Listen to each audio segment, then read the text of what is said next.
EV Comply, simplifying your charge point installations.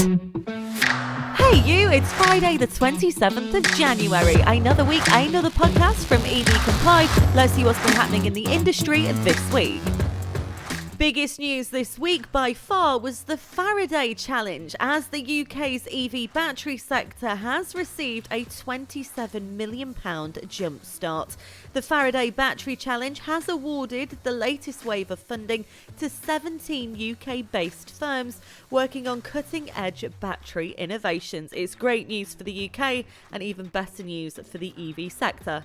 Now, I want to talk about Motability. It's a scheme designed to help people here in the UK with disabilities achieve more independence through the lease of a car. That can be wheelchair, accessible vehicles, scooters, or powered wheelchairs. Now, this lease is paid for by exchanging your qualifying mobility allowance. It's a benefit that helps people with the extra cost of living with a long-term health condition or disability. Now, Motability Scheme orders for EVs are growing rapidly, which is what we like to hear, with most customers choosing to have a charger installed at their home to charge their vehicle, fitted at no additional cost. So if this applies to you or you'd like to find out more information, just go online and type in Motability. So you've probably heard the saying, it's best to start them young, and that's exactly what's happening over in America. There is growing interest in one of the programs run by the University of Kentucky Center for Applied Energy Research. Now, it's called the Gen EV program, and it teaches Kentucky students engineering and team-based skills whilst they work on an exciting project: building and racing an electric car. Now, not many of us know a young child that can look at the wiring diagram or even begin to wire a car. Now, Sheila Medina, who is the Assistant Director for the Policy and Engagements, who is also the Gen EV Programme Director, has said that the uptake and interest from children with this is huge. Now, the STEM education programme is primarily in elementary schools for now, with more than a dozen schools participating. Medina has roughly 50 schools interested in joining the program, which totals about $500,000 needed for electric car kits. Medina did say that the program is worth it to introduce students to a variety of concepts early on and to see them have fun. Now, we know there's a massive issue with engineering and, of course, the garages that would deal with electric cars. So start them young. Hopefully within that we'll have some mechanics that want to focus purely on EVs. I don't think many would be surprised to hear this. There are more EV chargers in one London borough than 8 other cities. There's 1,832 chargers in Westminster, which dwarfs places like Birmingham with just 429, Manchester with just 158, and Newcastle with only 152. Now, there's always the south-north divide, and I think when it comes to EVs, the balance is definitely tipped, and it's not favouring the north. The UK's plan to construct a battery plant for electric vehicles in the northeast may have been handed a lifeline after an Australian startup has put in a bid for the Blyth site that was previously held down by British Volt, which sadly collapsed just last week. Now, in what was supposed to bring a major boost to the UK's EV sector, British Volt won the rights to construct a 3.8 billion gigafactory in Northumberland. Hopefully, the Australian startup will step in and the battery plant can continue. A new report from the Department for Transport has revealed that the UK has a long way to go to reach its target of 300,000 EV charging devices by just 2030. Data was provided by EV charging point platform ZapMap and highlighted that despite the growth in the number of devices, the government needs to rapidly accelerate its distribution of chargers in order to meet its goals by the end of the decade.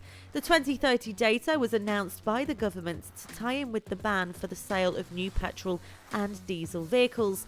However, in order to meet this target, monthly installations for new EVs charging devices will need to increase from 806 to 3,130. That's a 288% improvement. Now, the other headline figure from the report showed that as of January the 1st, 2023, there were 37,055 public electric vehicle charging devices installed in the UK. The report focused on two types of EV charging devices: fast charging devices and rapid charging devices. We're definitely making headway, but we need to be a little quicker. Fingers and toes crossed that we'll get there.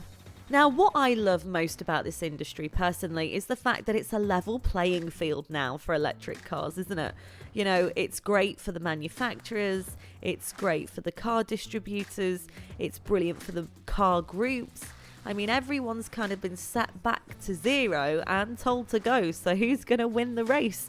Now, Motorpoint's chief executive, Mark Carpenter, has insisted the car supermarket group will succeed in its goal of becoming a highly profitable market leader, despite faltering finance commissions and used vehicle margins. A full year of 2022 trading update published by the PLC stated that the business had grown turnover by 17% to 1.6 billion in the period, which brought incremental investment of over £5 million to grow market share through an improved digital and technology capability and the rollout of more stores. The business said that the new car retail site plans in Ipswich and Milton Keynes for the first half of its 2023-2024 financial year would take its total openings since the announcement of June 2021 growth plan to 5, taking it to a total of 21. Motorpoint Chief Executive Mark Carpenter remains positive about the business outlook. However, he did say Motorpoint will emerge from the current depressed consumer market a more efficient business, having made progress on multiple key strategy initiatives.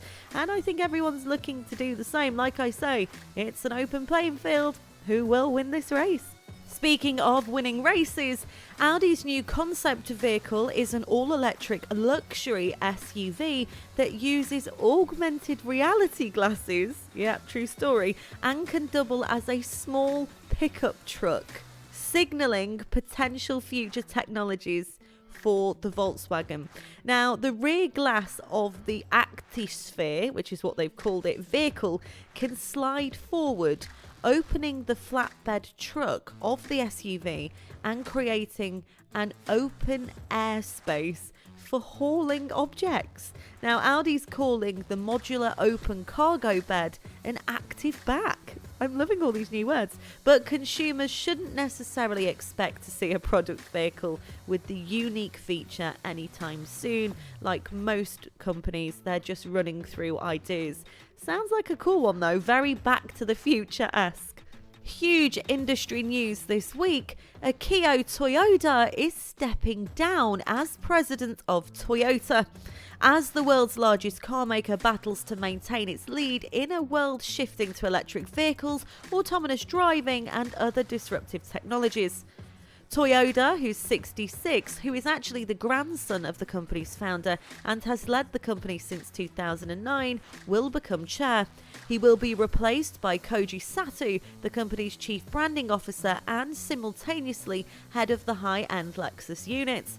The handover comes as Toyota confronts what analysts view as a formidable range of strategic and technical challenges, with a 14-year stay at the pinnacle of the global car market under relentless attack. Sato, who's taking over, is 53 and a 30-year veteran of Toyota. He's going to take over as the company overhauls its strategy on electric vehicles, a segment in which it has a far smaller range of models than rivals. Now, Toyoda told reporters online on Thursday this week his reason for stepping down. He said, "Because of my strong passion for cars, I am old-fashioned, and in regards to digitalisation and electric vehicles and connected cars, I'm a bit out of touch. I cannot go beyond being a car guy, and that is my elimination." At least he's being honest, I suppose. Exciting times ahead for Toyota. Audi back again with more news. Their electric Audi RS6 e-tron will be revealed next year, they've released this week, with design boss Mark Lissett telling TG the EV saloon will have a wider track and bigger wheels to set it apart from the upcoming A6 e-tron. Both will be based on VW Group's PPE platform, with the A6 e-tron set to get 100 kWh battery and 435 miles of range. Meanwhile, the quickest models are set to chalk off 0 to 62 miles per hour in under 4 seconds flat. Lissett also confirmed that the RS6 would have different performance. We can't wait. They're just teasing us now, aren't they? So that is all from me. You are now up to date with the latest EV industry news for this week. I'll be back with you next Friday. From everybody here at EV Comply, you have a fantastic weekend, and do be sure to check out our website ev-comply.com and see how we could help to streamline your electric vehicle installations.